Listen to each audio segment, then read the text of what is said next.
Well, hey guys, this is Joanne Ray with Senior Marketing Specialist, and this is a human connection. I have been extraordinarily blessed over my career to meet some really fascinating and successful people, and I get to now bring those conversations to you.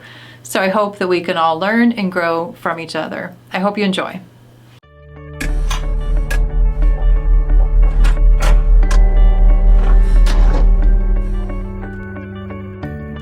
All right. Well, hey guys, this is Joanne Ray with Senior Marketing Specialist, and I am super excited to be bringing you another edition of Human Connection today. Today, my guest is somebody that I know you're going to love.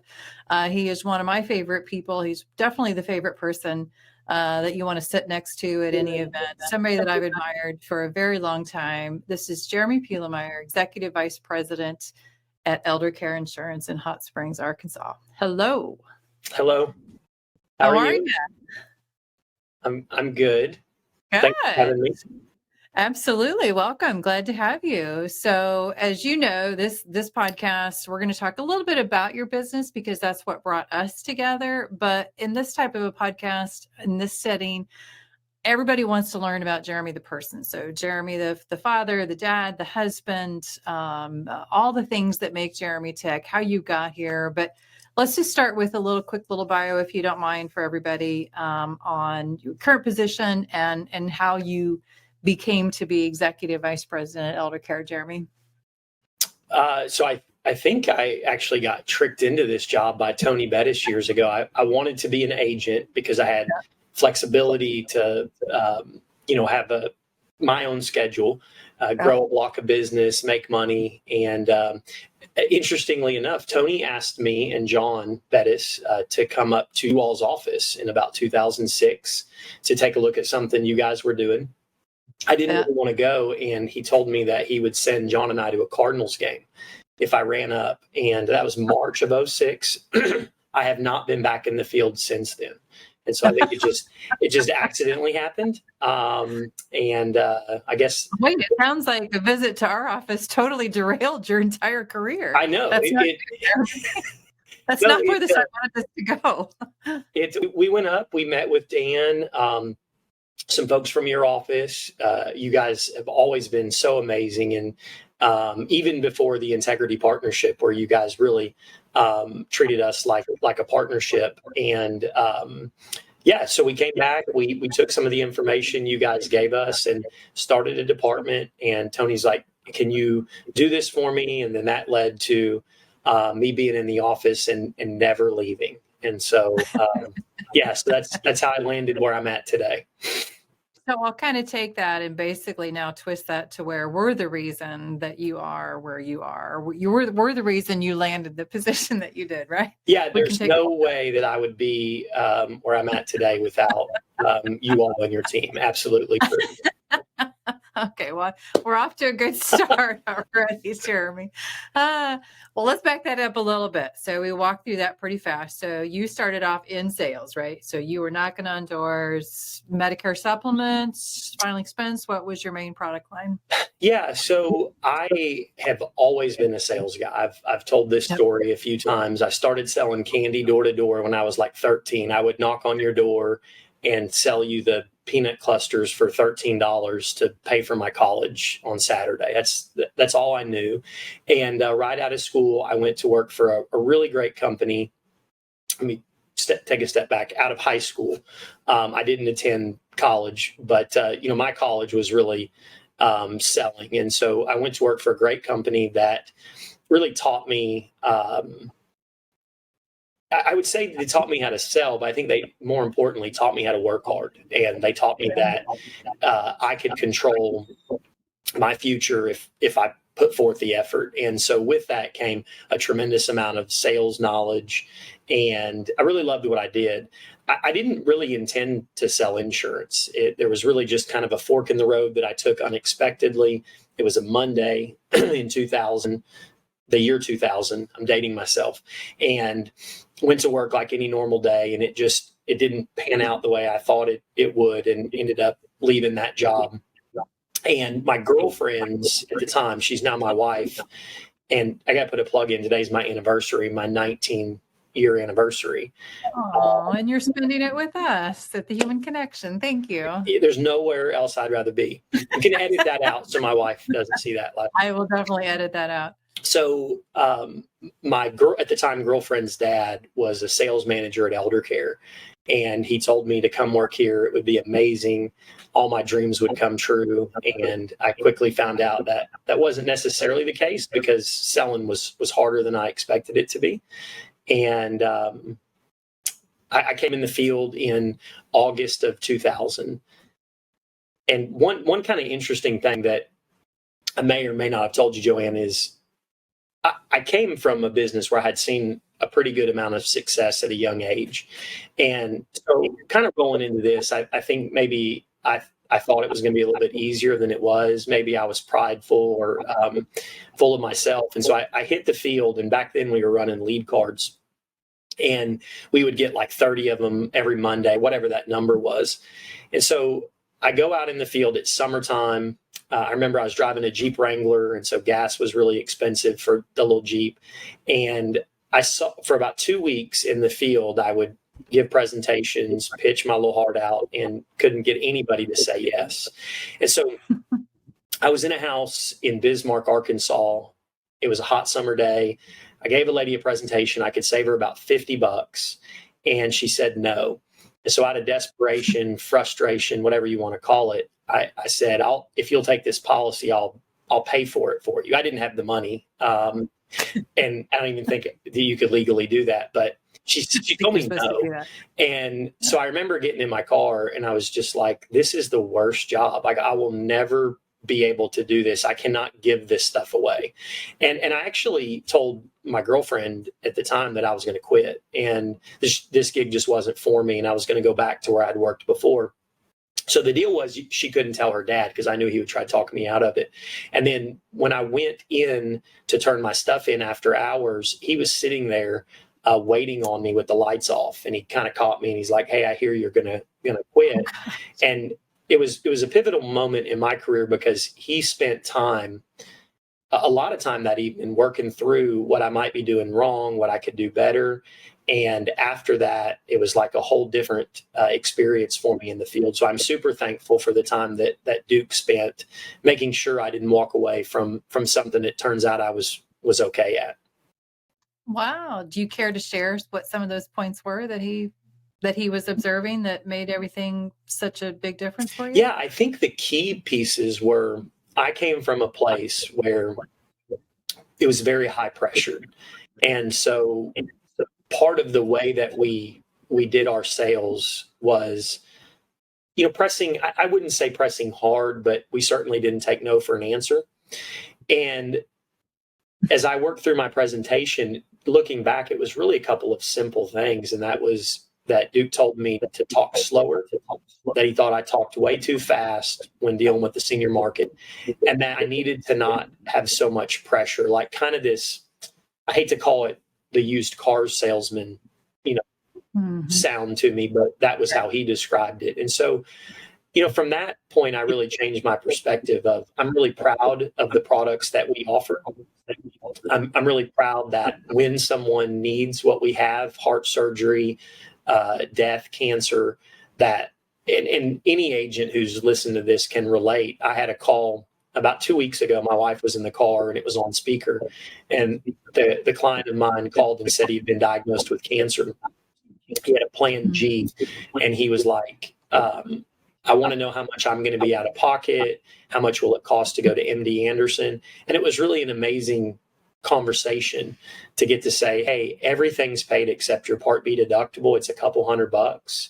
And he didn't believe it. He was like, there's no way for $125 a month, everything's paid for. And so I think knowing that we really do make a difference in what we do on a daily basis, I was really able to go about it that way in having conversations. Like, at the end of the day, if you don't buy what I have, it's not going to make or break my career. And I think that pressure came off of me, and I just started having a good time. Yeah, that's awesome. I tell the story a lot about an agent of ours who came to us kind of midlife, and had several other careers and had several other successful careers, decided to come to us to give sales a try on the insurance side, and just struggled. I mean, just struggle after struggle after struggle. The first year was very similar to where you were at, of I just don't think this is for me.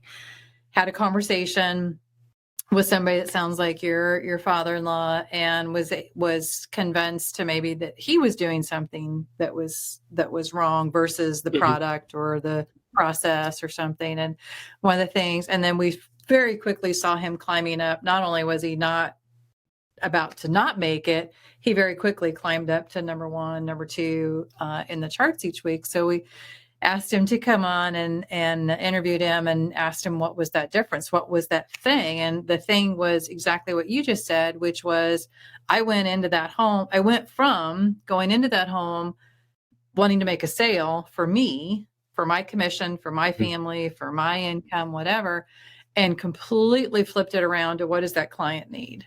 And he said, the day that I started doing that, sales just started happening, because that's the beauty of our business in this industry, is we're not selling something, like you said, the used car salesman or vacuums or whoever you want to compare us to. We're not selling something that you don't need. Yeah. We're offering you a solution to a problem that we hope you don't have, but many times people in your situation are going to have.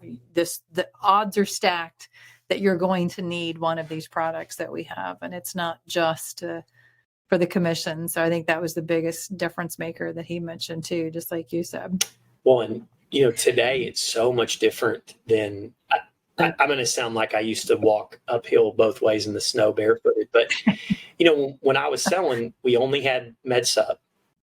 Everybody had to health qualify. And when folks are turning 65, they were either MedSup candidate. Anybody on Medicaid was not a prospect.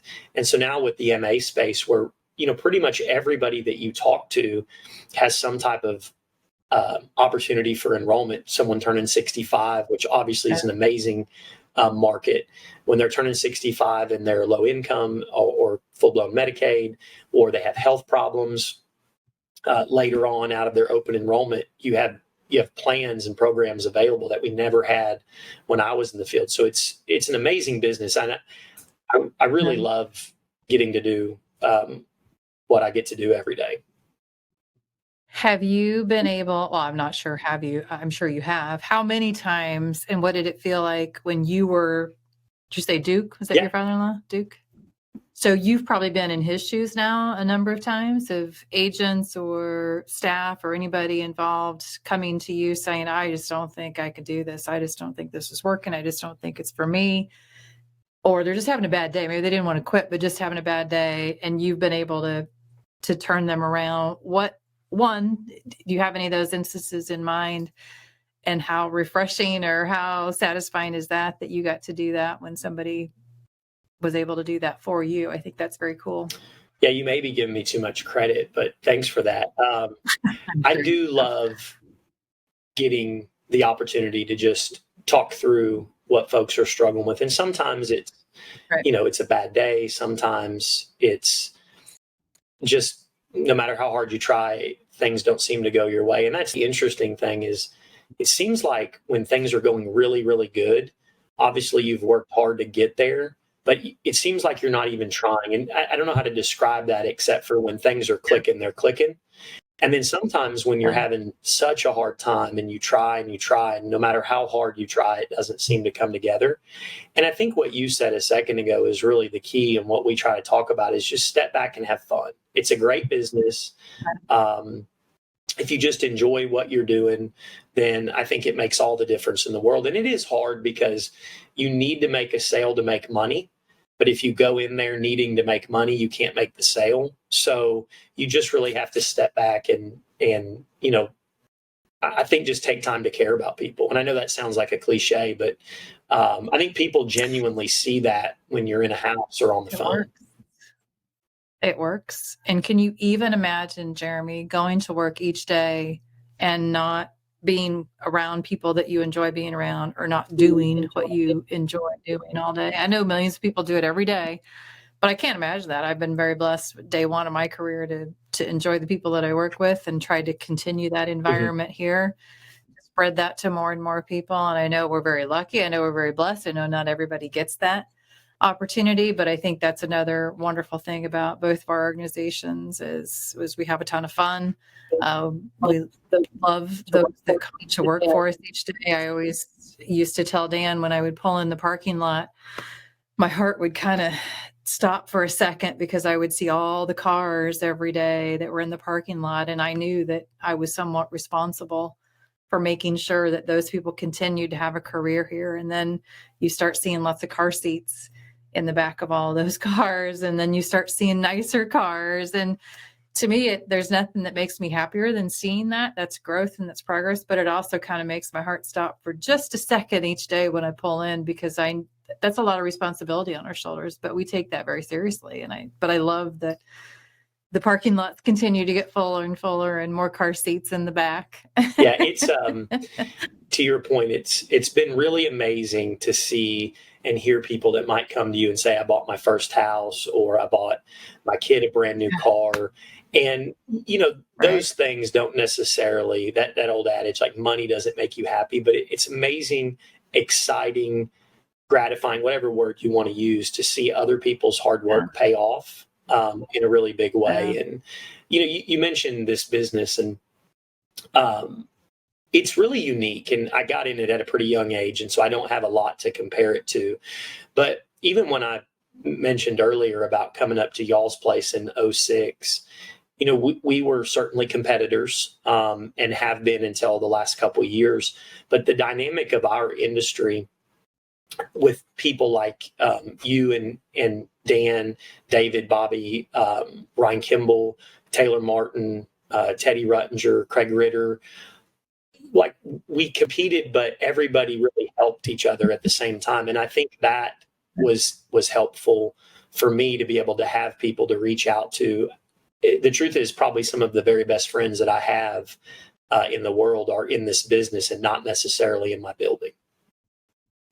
Yeah. Oh, amen to that. And one of the things I was going to ask, which this is a good lead into that, is what your favorite part or what the best part about being a part of Integrity has been. I know my answer, but I would love to hear yours, or maybe the most surprising thing about being on this Integrity platform with all our friends. Maybe the most surprising thing is how big it is. I mean, all joking aside, I definitely think that when we first heard about it, I think we were in the same room, years ago when it was first brought up to us in an airport somewhere. I think that never in my wildest dreams would I have imagined that it would be where it's at today. And I think on a personal note, and I shared this with you, it is, when all of it was talked about initially for us joining the platform, I think there were a lot of things that, we were told would stay the same or get better.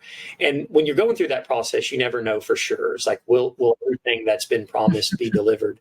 But looking back at it today, I had a conversation with an employee, and we were talking through some things. And one of the things that she said is, I love being here so much. I could never be without all the things Integrity does for us. I think she was talking about benefits and the way that it's changed her life. And it's just really, like, it makes me smile to think that this whole deal across the country for however many business units there are, has really delivered in what Brian and the team said initially, that was just going to be that much better for everybody. And so that, I wouldn't say that surprised me, but I think early on it's like, we'll see how this pans out. And it has been, far better than I ever thought. I think my favorite thing is really like when we all get together. And I know I've heard that from several other folks on the platform, is I've jokingly but seriously said, over the years, when you run into the people that I mentioned, other folks in this industry, it's like you ask, hey, how are things going? How are you doing? And everybody's very superficial. It's like that Walmart, everything's great, we should get together for dinner type mindset. And everybody, us included, would give just enough information to not make it seem like we weren't trying to help, but not enough that gave away the secrets of the business. And now I mean, you know as well as I do that even when you're breaking records, running a business is challenging. And so to be able to pick up the phone and call you or any of the other tremendous leaders on the platform and just say, here's what I'm running into. Have you experienced this? And then, a few minutes later, you have an email with people's scripts or documents or whatever that just says, look at this. I mean, that to me, that's one of the most amazing things that everybody truly pulls together. And it's not, I mean, look, it's not my plug for integrity. I honestly don't even know who's not on the platform at this point. So I'm not trying to, hustle anybody in. But I know for me and the folks around our leadership team, it just has made business, it's made it easier from the day-to-day stuff. Amen to that. Right. And you said the biggest thing that had surprised you is the size. I bet even if you asked Brian Adams today, where we're at right now, probably it's surprising him even. I don't think even he could have planned something this big and this enormous success. And as he always says, we're just getting started. So it's been super fun. So let's talk about Jeremie, not at work. So it's 5 o'clock or 6 o'clock or whatever time you're cutting out of there. Where do we find Jeremie when you're not at work? Football field, track, or volleyball court. I have 3 kids. My oldest will be 18 this year, and she is a runner. I have her name is Olivia. Lilybeth is 13, and she's a volleyball player. And then my son is 10 years old. His birthday's actually day after tomorrow. He'll be 11, and he's a football and baseball player. And so lots of travel sports. I know I've shared that with you, that it seems like, it's kind of that double-edged sword. Is I run on E, I'm tired. I'm at ball games and tournaments like many parents are, late at night into the weekends. You're just ready to breathe a little bit. And then all of a sudden your kid's turning 18 and you're wondering where it all went. I tell all young parents, and you're right in there. So it's hard to hear, but someday, you'll look up and you'll be going, wait a minute, nobody needs me to drive them anywhere. Nobody's waiting for me to pick them up. And it's when you're in that, what do they say about parenting? The days are long, but the years are short. And it's so true, because whatever you're in, you're thinking, this is never going to end. I'm never, ever not going to be sitting in a parking lot waiting for my kid to come after practice. And then all of a sudden, poof, they're out doing their thing, and it goes way too fast. But so you talked about your oldest, Olivia, who's a great runner. She's won several awards and several achievements around Arkansas, as I know. Getting ready to look at colleges. So what's that like when your oldest is getting ready to leave the nest? What's going through mom and dad's mind? I don't know. It's Laura and I talk about it. Is like, we don't want her to be too far, yet we want her to be able to kind of make a name for herself. And so I think it's just going to take some getting used to. She's been at home her whole life. And then now, like you said, she doesn't need us. I don't know if I'm sure she's still going to ask for money, but, that doesn't end for several more years. Okay. I'll let you know when that ends. So I don't know. She works so hard. She's probably the hardest worker I know, and she knows what she wants and she goes after it. And so really, really proud of her. So in addition to just her picking colleges, like when I was picking colleges, it was where I could drive to and who would accept me. Where will they actually take my resume? Your daughter's actually like getting offers because of her sports and academics, I'm sure too.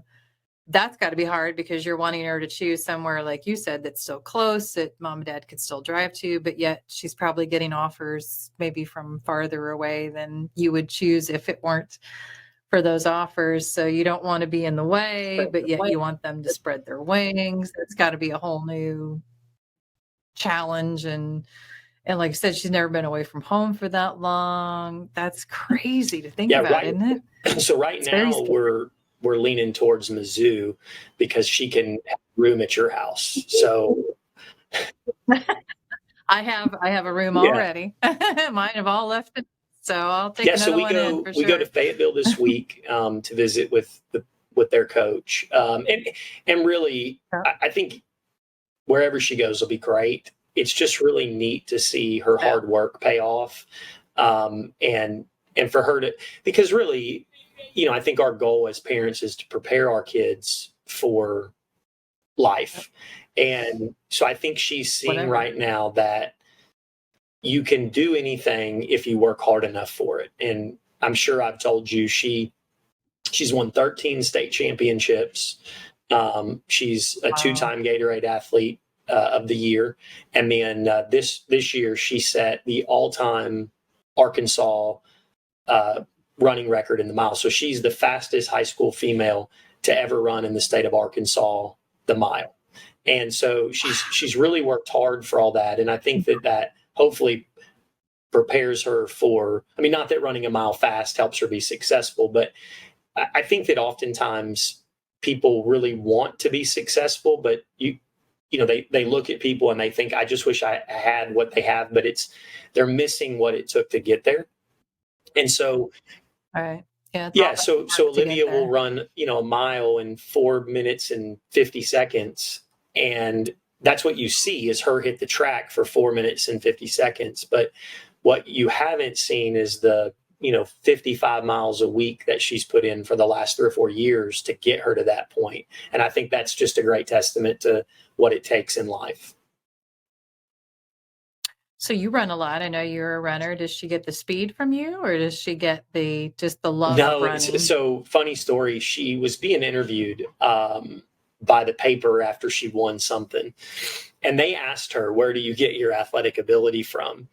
And she said, her response, I wish I had it so I could read it verbatim, but it basically said, I don't know where I got my athletic ability. My dad didn't play sports and my mom was just a cheerleader.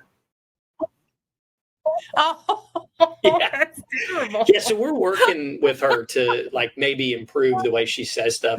In fact, I think she's going to be this successful. She's going to be interviewed a lot. So maybe she needs a publicist almost to kind of work so with there her was on her another article answers. published just 3 or 4 weeks ago about her Gatorade Athlete of the Year. So I had called her. The article basically said, the question was how did you feel when you found out you won the award? And she said, well, my dad called me on the phone and was yelling at me for not answering the phone. That's how I found out.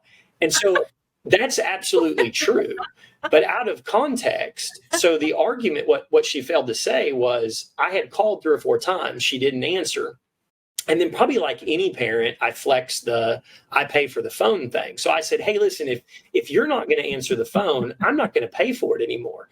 What translated to the reading public of Garland County thinking I yell at her when, so I'm like, but if you could just work on that a little bit, it would be helpful. Yeah. That's awesome. Yeah.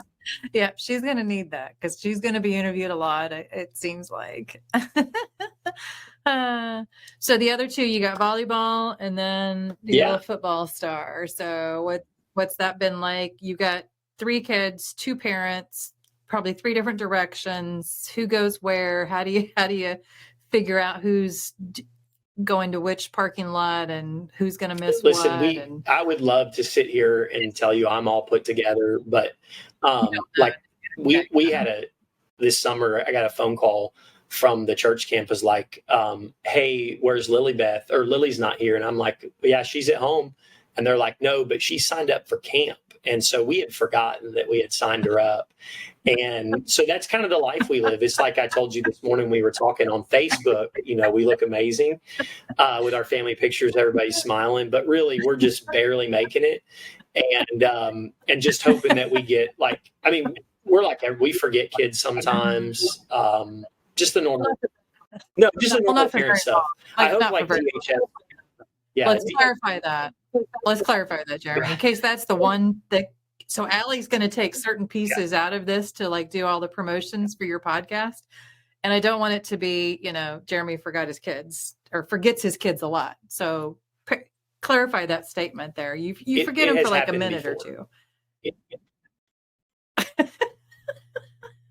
That is Okay. definitely what we're rolling with for our commercial for this.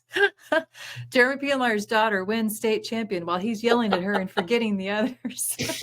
Oh, how do you know so much about my I life already? love it. Yeah.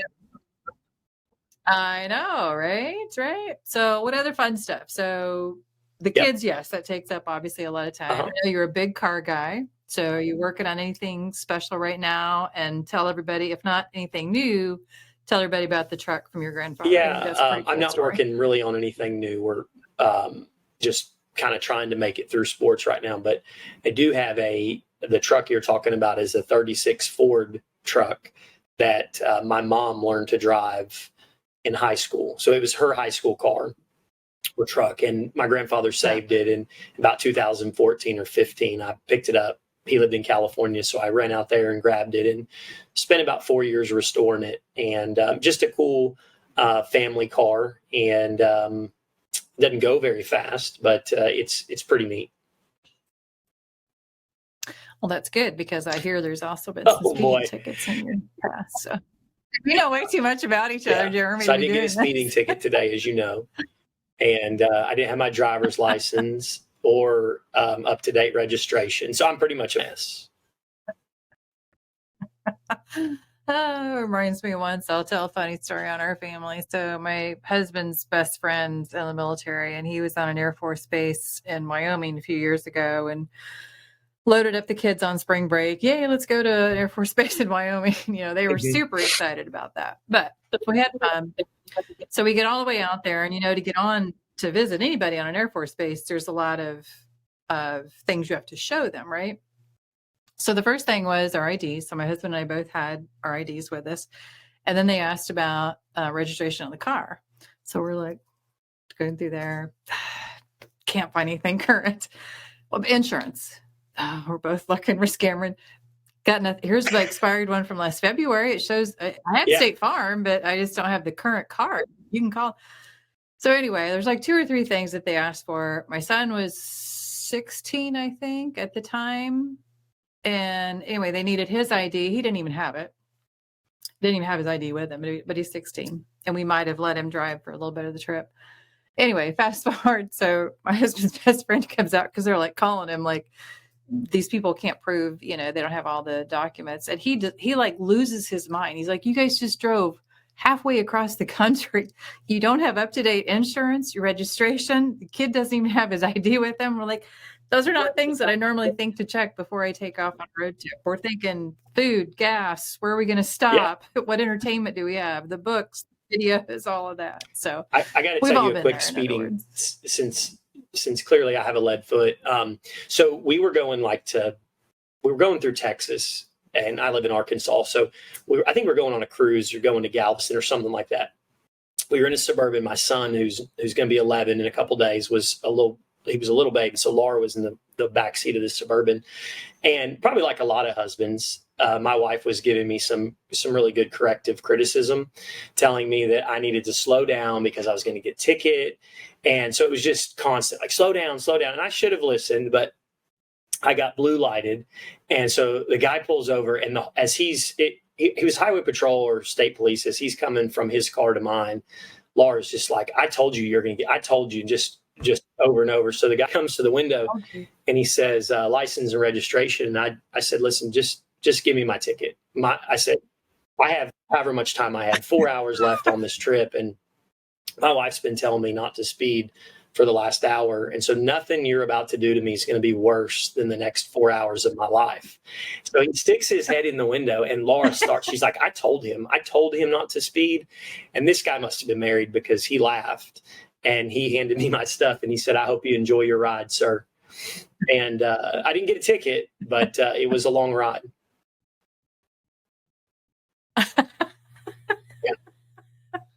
I love that. Just give me the ticket. Let's just call this what it is right here. Yeah, that's we can right. both go on with our day. And we don't have to play this. I'm not going to have all the stuff that I need. That's right. Well, before we wrap up, I always want to know from people like you, Jeremie, who have had tremendous success in your life. Obviously, you're a wonderful father and husband and career person and all the things that mentor to so many. where do you go? Like, what's your form of inspiration? Is there a book? Is there a podcast? Is there a podcast series? Instagram? Where do you go, and where do you continue to kind of fuel that fire for you? I do love to read. In fact, one of my favorite little books, because it has pictures, so that's the extent of my reading, is a book I got, I think from you or Dan McNerney, which I think it's just titled 212 Degrees. And it just talks about the little things that we do, because the whole premise of that book is that 1 degree changes everything. But I think for me, really, I'm surrounded by great leaders, and having that opportunity to just talk through my day, because my day is not always great, as you know. And so I think just being able to, number one, try to remind myself that at the end of the day, none of it's really a huge deal. The things that we think are important, I mean, they are, but they're really not. And so I think having great people around you is really key and what's helpful to me. I mean, I call you sometimes and, ask you questions. And so I'm super thankful you take my calls.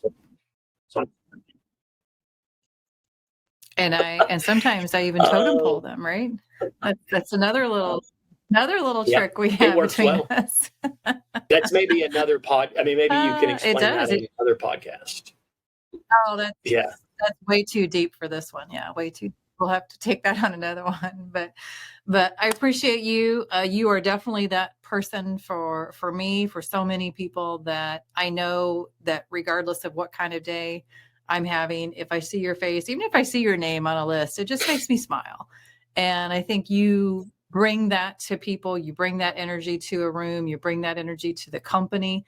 You certainly bring that now to the Integrity Platform. So on behalf of myself and many, many, many, many others, appreciate you, Jeremie, and can't wait to get back together again. But hope you've enjoyed It's been great. the Thanks human for having connection. Me. Absolutely. All right. Have a great day. Thanks, Jeremie. Thanks, everybody.